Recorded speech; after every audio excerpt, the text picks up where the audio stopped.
더라. 아멘. 네, 오늘 이 말씀을 통해서 중보 기도의 능력이라는 제목으로 말씀을 나누고자 합니다. 우리가 이번 주일날 강단에서 세상을 이기신 예수라는 제목으로 말씀을 나눴습니다. 그래서 세상이란 것이 무엇인가, 세상의 정체에 대해서 우리가 다시 한번 생각을 해봤는데요. 세상이란 것은 결국은 이 소속 자체가 마귀에 소속되어 있는 상태가 세상이에요. 그래서 세상 이 신과 세상 임금이 우리가 생각할 때는 뭐 당연히 하나님이 세상 임금이시죠. 그런데 잠시 이 악한 사탄에게 지구를 잠깐 맡기셨다는 거예요. 그래서 세상 신과 세상 임금은 우리가 알고 있는 그런 하나님이라고 생각하는 것이 당연한데도 불구하고 잠시 마귀가 장악하고 있고 사단이 공중의 권세를 잡고 있다는 사실을 알아야 됩니다. 근데 이제 이게 영원한 것이 아니죠. 그래서 예수님이 십자가에서 달리시고 부활하신 날 마귀는 완전히 꺾여버린 거예요. 그래서 지금 세상 신은 사실은 그리스도시죠. 이미 그걸 알고 있어야 돼요. 그래서 예수님이 이 땅에 오시기 전에 흑암 혼돈 공허 이후로 이 세상은 잠깐 네피림 시대고 바벨탑 시대와 같은 상태가 계속적으로 연결되었다는 것을 우리가 알 수 있죠. 근데 그 진정한 주인은 하나님이시고 지금 상태는 그리스도가 모든 것을 회복한 상태라 하는 것을 알 수 있죠. 그래서 그러면 마귀는 지금 어떤 상태로 있습니까? 목이 없는 상태예요. 목이 깨트려지고 머리가 깨트려진 상태예요. 머리가 박살난 상태로 목 이하로 그냥 살아있는 상태죠. 근데 그것도 힘이 약한 건 아니에요. 힘이 세다고 봐야 돼요. 그래서 그런 내용 우리가 이해를 하시면서 마귀하고 직접 우리가 대적하기는 어렵지만 우리가 그리스도의 힘을 빌려서 마귀하고 대적할 수는 있어요. 그 그리스도에 비하면은 마귀는 아무것도 아니에요, 사실은. 근데 이제 영향을 끼치는 거는 분명히 있다는 사실을 알아야 되죠. 그래서 이런 세상 속에서 우리가 어떤 모습을 취하고 있냐면은 잠시 환난을 당한다는 거예요. 환난을 당하는 현장이 바로 세상이라는 것입니다. 그래서 이것이 끝날 때가 언제냐면은 우리가 천국 가는 날이죠. 천국에는 이런 환난이 없으니까. 그래서 잠시 이 땅에 있으면서 우리가 환난을 당하는 현장이 바로 세상이라는 걸 알고 계시면 됩니다. 그래서 그 현장의 구체적인 내용은 12가지 재앙의 모습으로 나타나고 있죠. 그래서 이 근본적으로 창세기 3장에서부터 시작된 이 문제들이 결국은 가정으로 사회로 이렇게 들어가고 문화로 침투하고 개인으로 들어간 것이 12가지 재앙의 모습이에요. 그래서 우리가 이런 내용들을 잘 이해하시고 이곳에서 잘 치다면은 속을 수 있다는 거예요. 십자가에서 예수님이 십자가에 못 박혔을 때 제자들이 다 속았어요. 다 도망가 버렸어요. 그래서 예수님이 거기서 말씀하신 것이 세상에서는 너희가 환난을 당하나 담대하라. 내가 세상을 이겼지 않냐 이렇게 얘기하신 거예요. 내가 세상을 이겼노라. 속지 말라는 거예요. 눈에 보이는 그대로 하면 다 속아요. 자칫하면. 그래가지고 세상에서는 어려워 보이지만 그러나 세상을 이기신 분이 누구냐면 유일하게 예수님밖에 없어요. 단 한 분이에요. 이 세상을 이기신 분이. 근데 그 한 분이 이기신 것이 전체를 다 이기신 거예요. 왜 그러냐면 지금까지 살아계시니까. 돌아가신 것이 아니고 지금까지도 살아계시기 때문에 의미가 있죠. 그래서 세상 이기신 예수님은 엄청난 거예요, 그게. 왜냐하면 이례적으로 이긴 것이 아니고 지금까지 계속해서 이기고 있으니까. 우리는 그분을 믿으니까. 그래서 이 승리를 참된 승리라 그런 겁니다. 우리가 눈에 보이는 거 환경 쳐다보고 이러면 다 속아버리죠. 그래서 예수님이 십자가에 달리시기 전에 너희들 나 십자가에 매달리는 거 보고 속지 마라고 말씀하신 것이 세상에서는 환난을 당하나 담대하라. 내가 세상을 이기었노라. 그 말씀하신 거예요. 그래서 예수님께서 오히려 환난을 즐거워하라 그랬어요. 환난 중에 즐거워하라. 그래서 환난은 인내를 낳고 인내는 연단을 낳아 연단이 소망을 이루는 점을 알미라 그랬습니다. 로마서 5장 3절 4절에 그렇게 얘기하셨죠. 그러니까 우리 자신들이 이 환난과 재앙과 재난의 그 의미를 잘 이해하시면 그것이 오히려 축복의 기회가 되고 응답의 기회가 될 줄로 믿습니다. 제가 요번 주간에, 별 뭐 큰 적은 아닌데, 이제 고향 갔다가, 와서, 이렇게 새벽기도 인도하려고, 아침에 새벽에 내려오는데, 우리 쪽에 이제 자동으로 불이 켜져요. 저희들 쪽에. 그런데 그게 이제 새로 요새 이 LED로 된 걸로 교체를 다 해놨더라고. 근데 이게, 작동이 옛날 일반 등불보다 되게 느려요. 그래가지고 천천히 걸어야 불이 켜지더라고. 그러나 이제 천천히 걸으면서 이제 불을 켰는데, 계단 내려오고 제일 마지막에 이제 두 칸 남았는 데서, 불이 꺼지더라고. 불이 꺼지니까 깜깜하잖아요. 근데 내가 이제 다리가 좀 불편한 상태니까, 이렇게 마지막에 몸이 계산을 잘못한 거야. 마음은 계산을 정확하게 했는데, 두 칸을 딛는다고 딛어서 내려오는데, 한 칸씩 내려와야 되는데, 두 칸을 딱 모르고 두 칸이 이제 내려진 거예요. 그러니까 이제 정상적인 발 같으면 디디면 되는데, 이 운동 감각이 없는 상태에 몸이 아프니까, 거기도 두 칸이 이렇게 하니까 이게 딱 꺾여서 내려온 거예요. 그래서 이제 거기서 굴러 떨어진 거죠, 말하자면. 그러니까 이제 굴러 떨어진데 앞에 막 자갈을 꾸민다고, 장식한다고. 이만한 자갈이 한 5개 있고, 막 소화기도 있고, 잘못하면 이제 머리 터질 뻔했어. 다행히 지금 아무렇지도 않은데, 괜찮은데. 이제 넘어지니까, 이 아프던 다리 한쪽이요, 막 터져 나가는 듯이 아픈 거예요. 그래가지고, 본의 아니게 비명을 질렀죠, 새벽에. 집 사람도 뭔가 해갖고 이제 막 뛰어내려오고, 이제 그랬어요. 그렇게 해가지고, 새벽기도 인도할 수가 없잖아요. 이제 교회 와서 누워있고, 유목사님이 이제 급하게 이렇게 인도를 하셨는데, 그날 이후로, 몸이 이제 막 붓잖아요. 다리가 붓고, 인대가 늘어나고 막 이러니까, 너무 아프더라고. 그래서 병원에 가서 이제, 긴급하게, 사진도 찍어보고, 상황 파악을 해야 되니까, 그렇게 했어요. 했는데 이제 예상대로 저번에 제가 주일날 말씀하셨던 그 병이 진행이 되고 있더라고요. 그래서 한 3기래요, 3기. 4기가 마지막인데. 근데 거기다가 이제 또 굴렀으니까 더 아프죠. 그래 이제 메시지가 생각나더라고. 말씀이 그대로 성취되는구나. 강단 말씀이. 세상에서는 환난을 당한다 그랬는데 내가 역시 환난을 당하고 있구나. 내가 중요한 사람인가 보다는 생각이 딱 떠오르더라고. 그러면서 하나님이 나한테 환난을 당할 때 뭐라 그러냐, 즐거워하라 그랬다 그랬지. 즐거워해야 되는데 별로 즐거워하고 싶지 않아. 말씀이 성취되면 즐거워해야 되는데 그렇게까지 즐거운 마음은 들지는 않더라고요. 아프니까, 쑤시고 아프니까.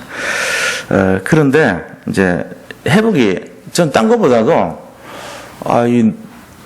결혼식을 주례를 맡았는데 내가 이런 몸 상태로 발 걷지도 못하고 1cm를 움직일 수가 없었어요. 그래서 이제 목발을 짚고 다녀야 되는데 이거 목발 짚고 나무 결혼식에 올라가서 세상 말로 기스 낼 일이 있습니까? 그건 아니잖아요. 그런 생각이 들더라고요. 내 혼자 아픈 거야 어쩔 수 없는데 남한테 피해를 주는 거지 않습니까? 그래서 이걸 누구한테 맡겨야 되는데 어떡하나 하고 이제 그러고 있는데 기도했죠. 기도했는데 다행히 하루 지나니까 걸을 수 있더라고요. 감사하죠. 그래서 지금 이틀째 됐는데 지금은 이제 거의 표 안 나게 옛날같이 그렇게 됐어요. 그래서 참 감사한 마음이 들어요. 그래서 무슨 생각이 드냐면은 우리가 요 짧은 한 주간이지만요, 요새 보니까 말씀이 계속 성취돼요.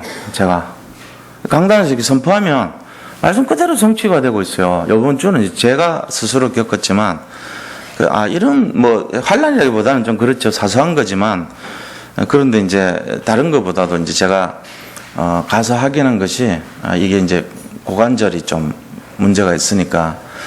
근데 이거는 이식을 하거나 이러면 이제 당연히 오는 병이에요. 거의 확률이 50% 정도 되더라고요. 그 50% 안에 제가 들어간 거죠. 또 우리 교회 안에 이제 의식 받은 우리 안수 집사님도 수술을 하셨더라고. 그래서 내가 그런 걸 보면서 진짜 우리가 하나님 앞에서요 이런 마음과 믿음이 없으면 세상 사람들 어떻겠습니까? 뭐라고 생각했어요? 이건 뭐 왜 이렇게 어려움이 자꾸 오냐? 예수님 믿어도 왜 이러냐? 뭐 이런 식으로 생각을 자꾸 할 수 있단 말이에요.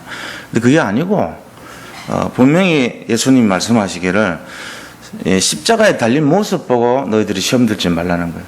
예수님이 십자가에 달렸다는 것은 그들에게 뭘 주셨냐면은 낙심과 실망을 줄 수 있거든요. 안 그렇습니까? 제자들과 무리들이 예수님을 바라봤을 때 기대했던 것이 뭐냐면은 그분들은 자기를 뭔가 해방시켜주고 팔자를 고쳐줄 분으로 기대했단 말이에요. 세상 말로. 그런 예수님이 십자가에서 돌아가셨네요. 그러니까 아무런 희망이 없어지잖아요, 이제. 그러니까 세상 모든 사람들의 중심은 그렇단 말이야. 자기들이 막 집중해서 저 문제를 해결해 주기를 고대하고 거기에 희망을 걸었던 사람이 갑자기 돌아가시면 어떻게 되겠어요? 절망이죠, 뭐. 그런데 예수님이 그때 딱 얘기하신 것이 세상에서는 환난을 당하나 담대하라. 내가 세상을 이겼노라. 이 말씀 주셨다는 사실입니다. 그게 중요한 거예요. 뭐냐면 세상에서 우리의 모습과 실체에 대해서 정확하게 딱 얘기하신 거 아닙니까? 예를 들면 저도 마찬가지 입장이 될 수 있어요. 지금 어떤 의미에서 담임 목사가 이제 좀 있으면 수술 받아야 되잖아요. 제가 이거 방법이 없어요. 치료책 하나도 없어. 물어보니까 고관절은 수술 받는 거 이외에는 없어요. 인공 관절을 떼야 돼. 그러면 담임 목사가 저 십자가에 매달렸네. 십자가 매달려가지고 피 흘리면서 또 죽네. 지난번에도 한번 매달리더니 또 매달렸네. 이제 자꾸 이런 이제 이미지로 다가설 수 있거든요. 그러면 성도님들 입장에서는 또 이상하게 오해할 수 있잖아요. 그러면 예수님 비슷하게 이렇게 제가 담임이라는 입장이 그런 거 아닙니까? 그런데 이제 그렇게 보일 수 있단 말이에요. 근데 그때 예수님이 하신 말씀이나 똑같은 거예요. 속지 마시라는 겁니다.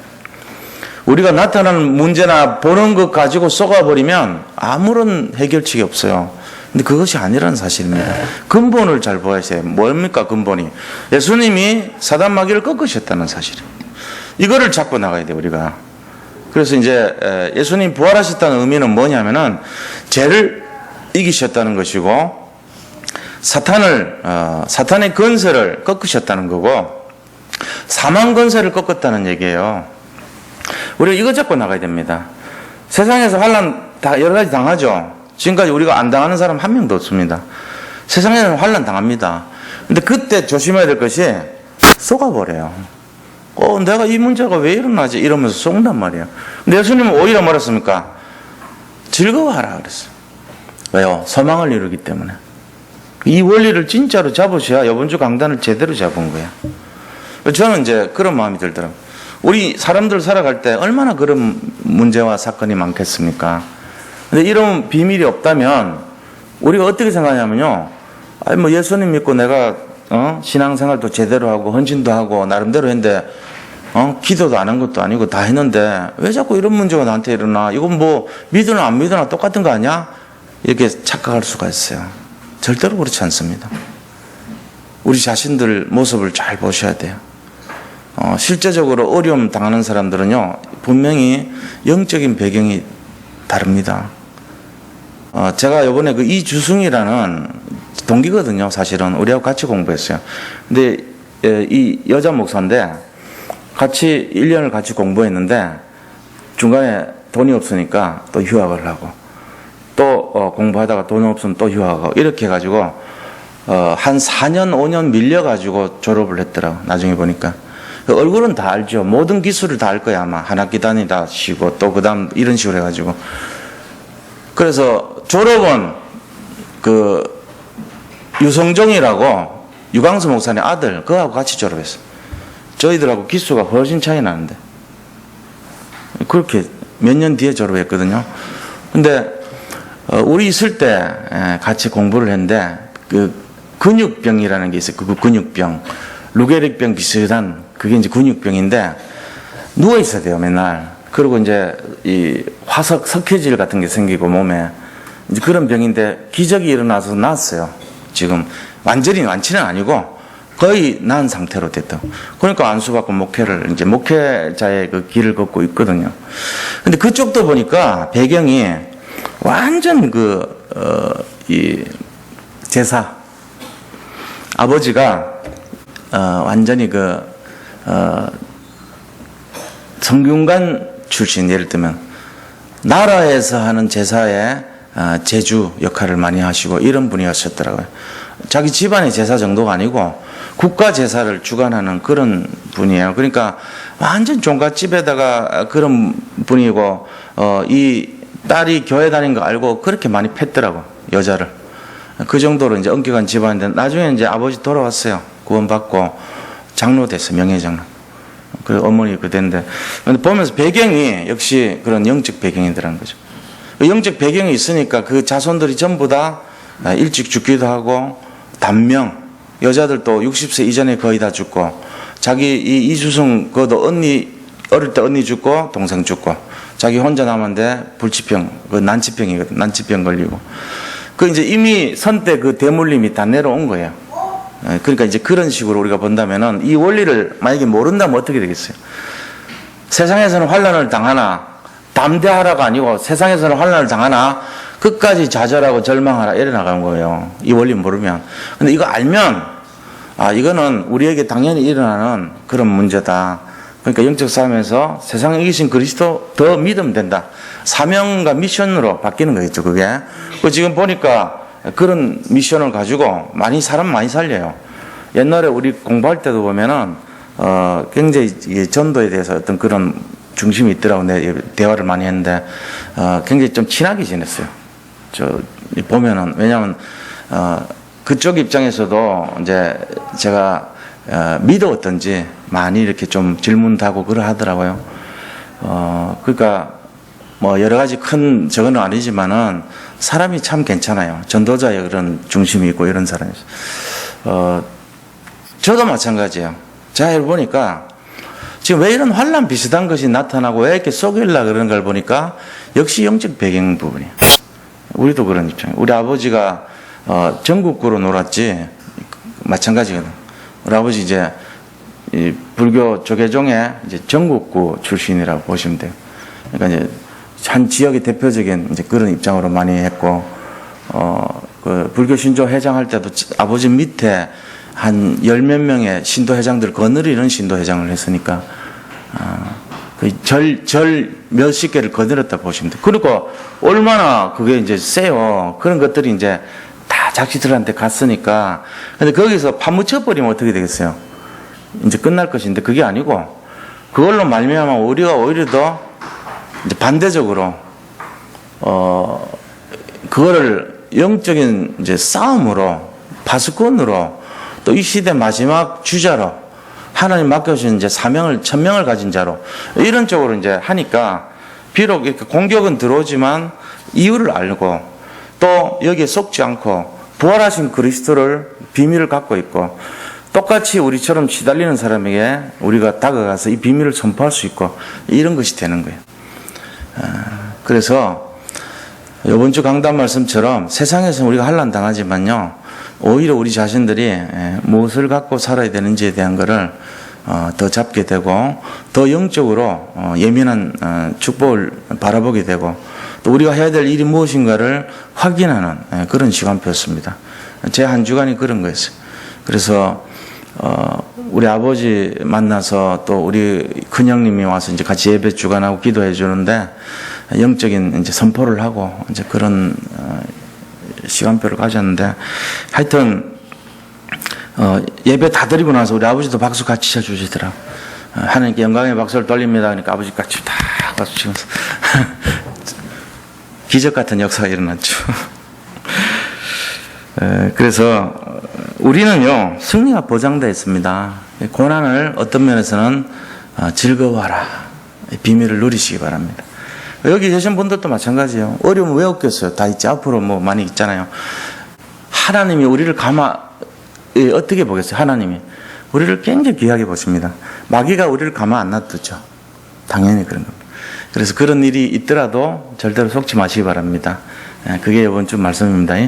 그렇게 하고 오늘 말씀은 뭐냐면은 하나님 자녀 특권 중에 가장 좋은 것이 뭐냐 이거예요. 그게 바로 중보기도예요. 다른 사람을 위해서 기도해 줄 수 있다는 것은 하나님 자녀가 가진 특권 중에 특권이라는 얘기입니다. 그래서 첫 번째로 우리가 아브라함이 한 중보기도를 한번 보면요. 22절 23절 보세요. 18장 22절 23절 보면 그 사람들이 그랬습니다. 이 사람들은 3명의 사람이 왔는데 하나님과 두 천사가 같이 온 거죠. 그렇게 와서 아브라함이 할례를 받음으로 하나님 말씀에 순종하는 것을 보고 이제 이 땅에 내려오신 거예요. 내려오셔가지고 다시 한번 아브라함에게 네 씨로 말미암아 천하 만민이 복을 얻을 것이고 그런 내용들을 이렇게 전달을 하고 확인해 주면서요. 소돔과 고모라를 심판하실 것을 말씀해 주시죠. 그래서 미리 알려주십니다. 그래서 소돔으로 향하여 가고 아브라함은 여호와 앞에 그대로 서 있었습니다. 두 사람은 이제 소돔 성으로 미리 보내고 하나님은 이제 남아서 아브라함 앞에 서 있었던 거예요. 그런데 아브라함이 딱 가서 뭐라고 얘기하냐면은 주께서 의인을 악인과 함께 멸하려 하시나이까 이렇게 말한 거예요. 그 중에 제대로 예수님 하나님 믿고 의로운 사람도 있을 건데 같이 죽이려고 다 죽이려고 그럽니까? 이렇게 말한 거죠. 결국 이게 뭔 말입니까? 이 말은 이렇게 하지만 중보기도 한 거예요. 왜 중보기도 했냐면요. 아브라함이 가까이 나아가 이르되 이 말이에요. 가까이 나아가 이르되 이 말이 뭔 말입니까? 하나님 앞에 가까이 나갔다는 얘기잖아요. 우리가 생각해 보세요. 지금 보이진 않지만 여기 하나님 계시죠? 하나님 앞에 우리가 가까이 나아가 이르되 이 말이 중보기도예요. 아브라함이 중보기도를 했는데 중보기도의 내용이 어떤 겁니까? 의인은 살려줘야 되지 않습니까? 이 얘기거든요. 그 의인과 악인을 같이 다 죽이면 어떡합니까? 하나님 억울한 죽음 아닙니까? 이 말한 거잖아요. 그러니까 의인을 살려줘야 되지 않겠습니까? 이렇게 얘기한 거예요. 중보기도 내용이. 아브라함은 그렇게 해서 조카 롯을 구하기 위해서 급하게 가까이 나가. 이게 급한 마음 아닙니까? 막 뛰어들듯이 막 달려들면서 사람들 살려줘야 되지 않습니까? 다 죽이면 어떡합니까? 이렇게 이제 기도한 거예요. 그 중보기도가 그런 거예요. 나를 위한 게 아니고 다른 사람을 위해서 급한 마음으로 그들의 생명을 살리는 중심을 가지고 하는 기도가 중보기도라는 거예요. 자, 그렇게 해서 24절 25절 보세요. 그 성중에 의인 50명이 있을지라도 주께서 그것을 멸하시고 그 의인 50을 위하여 용서하지 아니하시리까. 흥정하듯이 이제 하느냐고. 그렇게 얘기를 합니다. 그러니까 주께서 이같이 하사 의인을 악인과 함께 죽이심은 부당하오며 의인과 악인을 같이 하심도 부당합니다. 의인을 악인과 함께 죽임도 부당하고 의인과 악인을 동등하게 취급하는 것도 부당하다는 거예요. 같이 죽인다는 말은 의인이나 악인이나 구분 없이 그냥 하나로 쳐는 거 아닙니까? 그러니까 그거 잘못된 거 아닙니까? 이렇게 얘기한 거예요. 그렇게 하니까, 세상을 심판하시는 이가 정의를 행하실 것이 아니니까. 그 세상을 심판하시는 이는 하나님인데, 하나님이 도대체 정의를 행하지 않으면 누가 정의 행합니까? 이렇게 따진 거예요. 이게 뭔 말이면 하나님은 공의를 행해야 되지 않습니까? 이러면서요. 맞는 말이죠. 근데 하나님의 그 부당함을 막 이렇게 따진 거예요. 그러니까 하나님 26절에 보니까 여호와께서 이르시되 내가 만일 소돔 성읍 가운데 의인 50명을 찾으면 그들을 위해 온 지역을 용서하겠다 그랬어요. 그 용서해 줄게. 의인 50명만 있으면 용서해 줄 거다 얘기했습니다. 자, 이렇게 하면서요. 그 하나님의 이 공의로움에 호소하고 있는 아브라함의 모습을 볼 수 있죠. 그런데 27절부터 마지막 32절까지 뭐라고 되어 있냐면은 의인 이제 흥정을 해요. 아브라함이 의인 10명까지 될 때까지. 그러니까 이제 50명에서 40명 이래 돼야 되는데 50명에서 45명. 처음엔 좀 죄송하니까 5명 깎았어요.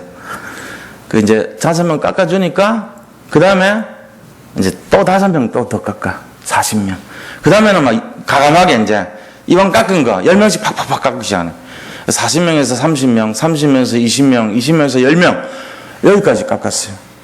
50명에서 10명까지 했으니까 처음에 5,000원이었는데 나중에 1,000원 이렇게 했으니까 굉장히 많이 깎은 거죠. 80% 깎은 거 아닙니까? 엄청나게 깎은 거예요. 그런데 그 10명이 없어가지고 소돔 고모라가 멸망을 당했어요. 10명이 없었어. 그런데 하나님이 아브라함이 그렇게 깎는 그 중심을 알고 계신 거예요. 왜 깎는지를. 숫자를 이렇게 자꾸 낮추는 이유를 알아요. 어디까지 깎으려고 했던지 알죠? 1명. 의인 1명이라도 하는 것까지 입이 안 떨어졌지, 그까지 될 것까지도 알고 계셨어요. 우리가 그 숫자를 말하지는 않아도 하나님 우리 중심 아십니다. 그래서요, 이런, 아브라함이 한 그 중보기도의 응답, 능력이 어떤 것인가? 자, 두 번째입니다. 중보기도의 능력입니다. 중보기도 능력 보려면 19장을 잠깐 보셔야 돼요. 19장 5절 보세요. 롯을 부르고 그에게 이르되 오늘 밤에 내게 온 사람들이 어디 있느냐? 이끌어내라. 우리가 그들을 상관하리라. 그 소돔에 있는 사람들이요, 이 롯한테 와가지고 그 3명 하나님하고 천사 둘이 와 있는데 밖으로 내놔라는 거예요. 남자 3명 들어간 거 봤으니까 우리가 그들과 상관하겠다는 거예요. 상관이란 말은 서로 남자가 남자와 더불어 관계를 맺겠다는 거예요. 이게 뭔 말입니까, 이게 바로 이제 동성애를 말하는 거예요. 동성애의 시작이 이게. 그래서 영어로요, 영어 성경에 동성애를 딱 찾아보면요, 뭐라고 되어 있냐면은 소돔이 이래 돼 있어요. SODOMY. 소돔이에요. 명사로 만들었기 때문에 Y를 붙였죠. 소돔에서 하는 짓, 이런 것인데, 그게 바로 뭐냐? 동성애를 말하는 거예요. 게이들이 하는 짓이죠. 그런 말이 나올 정도로 이 타락된 거예요, 이게. 그 하나님이 더 이상 뭐 봐줄 여지가 없었죠. 그런데 그렇게까지 타락한 이 장소에서 그냥 바로 심판해주면 되잖아요, 하나님이. 근데 놀라운 사실은요, 3절부터 28절, 19장 23절부터 28절 보면요, 24절에 하나님께서 하늘 곧 여호와께로부터 유황과 불을 소돔과 고모라에 비같이 내리사 그 성들과 온 들과 성에 거주하는 모든 백성과 땅에 난 것을 다 엎어 멸하셨더라. 고모라 지역, 소돔 지역이요, 지금 있어요, 그대로. 소알이라는 지방에 가면 있는데, 거기 보면요, 이렇게 딱 산이 있는데, 산이 다른 지역하고 색깔이 틀립니다. 그 지역.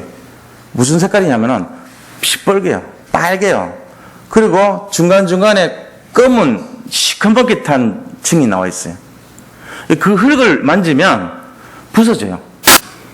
근데 흙을 이렇게 보면은 불에 녹은 모습으로 나와 있어요. 지금도 가면 있다니까.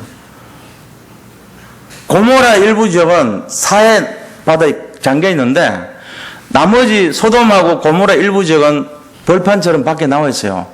거기에 집 모양의 탑 같은 건데 바위가 돼 있어요, 지금. 근데 그게 집이 화석화된 거예요. 성이 화석화된 거예요. 그것도 보면 마찬가지예요. 벽이 다 이렇게 불에 걸려가지고 내려앉은 것처럼 돼 있어요, 지금. 거기에 성분이, 황성분이 되게 많아요. 유황이 떨어져 내린 거죠. 그 말씀 그대로 지금 남아있다니까. 유황불로 심판 내린 거예요. 그 성분들을 조사해 보니까 불로 걸림을 당한 돌이 된 거예요, 이게 전부 다. 그게 지금 소돔 고모라 지역에서 그대로 계속 나옵니다. 이런 거 우리가 볼 수 있는데, 그 멸망의 현장에 그대로 이제 돼 있잖아요. 그런데 보세요. 29절 보세요. 뭐라고 돼 있는지. 하나님이 그 지역의 성을 멸하실 때, 곧 롯이 거주하는 성을 엎으실 때, 하나님이 아브라함을 생각하사 롯을 그 엎으시는 중에서 내보내셨더라. 아브라함이 하나님 앞에 의인 50명부터 흥정을 해가 10명까지 낮췄을 때 아브라함의 마음속에는 뭐가 있었냐면은, 하나님 그럼 마지막으로 의인 1명이라도 있으면 살려줄 겁니까? 라고 말하고 싶었던 것을 알고 계셨던 거예요, 하나님이. 그래서 아브라함을 생각하사 이 롯을 살려줬다는 거예요. 소돔이란 지역에는 전부 타락했지만 이 롯은 처음부터 타락한 것이 아니라는 것을 하나님이 알고 계셨던 거예요. 그래서 아브라함 때문에 롯을 살려줬다는 거예요. 이게 중보기도의 능력이란 말이에요. 우리가 말은 안 했잖아요. 아브라함이 롯 살려달라고 말한 적 없어요. 분명히 앞에. 그런데 마음으로 얼마나 많이 외쳤겠어요. 하나님, 저 조카로 불쌍합니다. 쟤를 살려줘야 됩니다. 그래서 의인과 악인을 같이 죽이시면 됩니까? 의인과 악인을 구별 안 하는 것이 맞습니까? 어떻게 공의로운 하나님이 그럴 수 있습니까? 계속 얘기한 것이 롯을 살리겠다는 마음이었거든요. 이걸 알고 계시죠, 하나님이. 그래서 마지막에 아브라함을 생각하사 롯을 구해줬더라 일어난단 말이에요. 우리가 이거를 잘 보시면 우리가 마음속에 품고 있는 내용들 있잖아요. 가족들이라든지 아니면 이웃 중에 마음에 특별히 가는 사람, 내가 직장에서 동료들, 아니면 내가 관계했던 모든 그런 만남의 사람들 볼 때 안타까운 사람도 있단 말이에요. 저 사람은 좀 살았으면 좋겠다. 저 사람이 복음이 들어가면 좋겠다. 이게 중보기도거든요. 내가 뭘 이렇게 하는 그런 것이 아니라 진심으로 내 마음에 다가와서 내 마음에 여운이 남는 그 사람을 기도하는 것이 중보기도란 말이에요. 그 우리 교회를 보면 저도 이 성도님들 생각하면서 중보기도 하잖아요. 그때 마음속에 애절하게 부닥치는 분들이 특히 있어요. 아, 저분 힘들 건데 이런 마음이 있단 말이에요. 평상시에도 기도하지만 특별히 그런 게 알려질 때 제 마음속에 그런 내용들이 다가온단 말입니다. 이 중보기도예요. 이게 이제 중보기도의 능력인데, 자, 그러면 우리가 세 번째로요, 중보기도의 목적이 뭐냐? 그거 알아야 되겠죠. 중보기도 목적. 뭐 하려고 중보기도 합니까? 그 사람 돈 많이 벌고 성공하고 뭐 승리하고 뭐 병 고치고 이런 거 하려고 중보기도 해줍니까? 그건 목적이라기보다는 그냥 나타나 있는 모습이죠. 근본적인 목적이 있을 거 아니에요. 중보기도 해주는 목적이 뭐냐 이거죠. 제일 첫 번째는요, 구원이에요. 영혼 구원. 가장 근본적인 건 저 사람 살려야 되는 거 아닙니까? 그게 중보기도한 이유가 돼야 돼요. 그 다음에 그 사람이 살아났다면 그 다음에 뭐 해야 되죠? 성장해야 될 거 아닙니까? 맨날 그냥 주저앉아 가지고 자기 것밖에 모르고 이기적인 삶을 살고 그냥 그 저주재앙이나 없애달라는 그런 수준으로만 있으면 되겠어요? 물론 이제 힘드니까 그거 벗겨나기 위해서 하지만 그 진짜 그건 아니잖아요. 중보기도의 진정한 목적은 그 사람이 영적으로 뭔가 좀 성장해야 되는 거, 그거 위해서 하는 거죠. 저 사람이 저렇게 살면 안 되죠. 이 구원받았다면 그 다음부터는 말씀으로 도와주면서 좀 성장할 수 있도록 기도해 주는 게, 그게 이제 중보기도의 진정한 목적이죠. 자, 그럼 세 번째는 뭘 위해서 기도를 해줘야 되냐면은 그 사람 속에 역사는 재앙과 흑암의 역사를 꺾어줘야 될 거 아닙니까? 그러니까 창세기 3장으로부터 완전 해방됐는데 현장에서부터 이것이 지속될 수 있도록 현장 변화를 위해서 기도해 줘야 되는 거예요.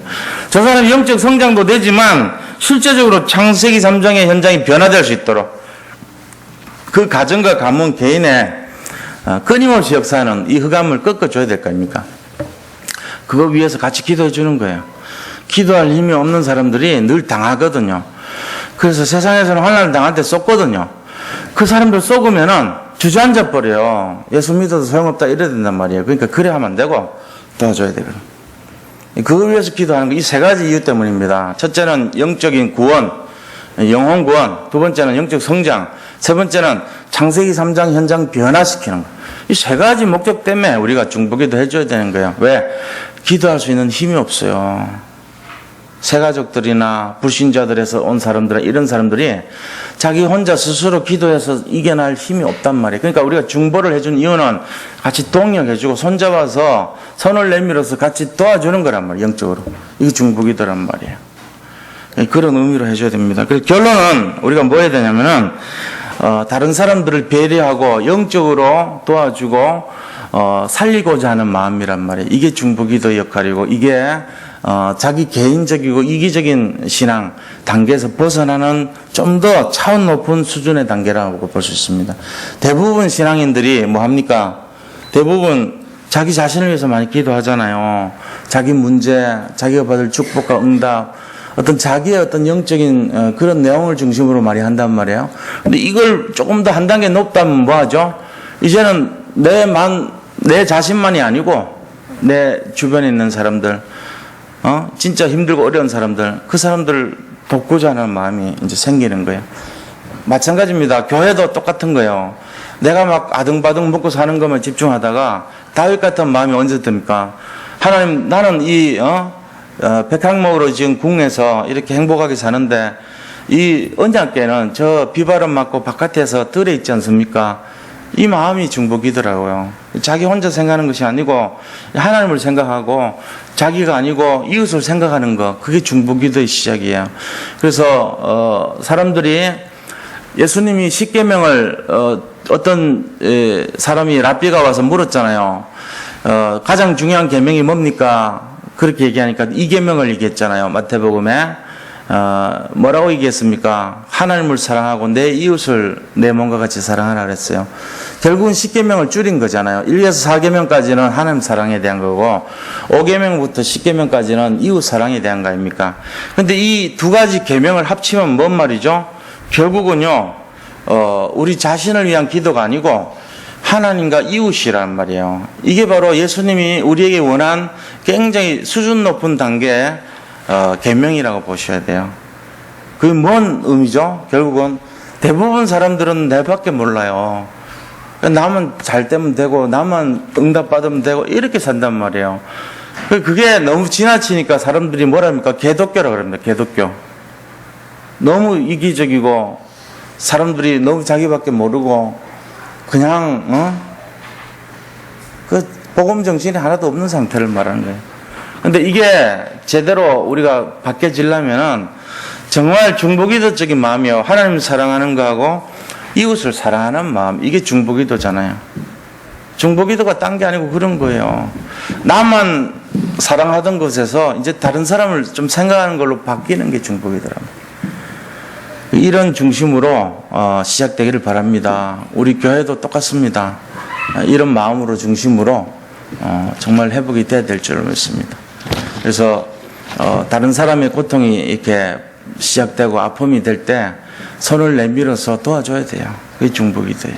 그래서 오늘 이런 중심과 마음이 우리 마음과 생각 속에 좀 정말 잡고 이 중보기도의 능력이 현장에서 나타날 수 있도록 그렇게 됐으면 좋겠습니다. 우리 모든 개인과 가정에 이 축복이 날마다 누려지기를 축원드립니다. 오늘 받은 말씀 생각하면서 오늘은 좀 짧게 이렇게 매듭을 하고요. 말씀을 정리를 하도록 하겠습니다. 우리 받은 말씀 생각하고 같이 한번 기도하겠습니다. 하나님 감사합니다. 세상은 점점 어려워지고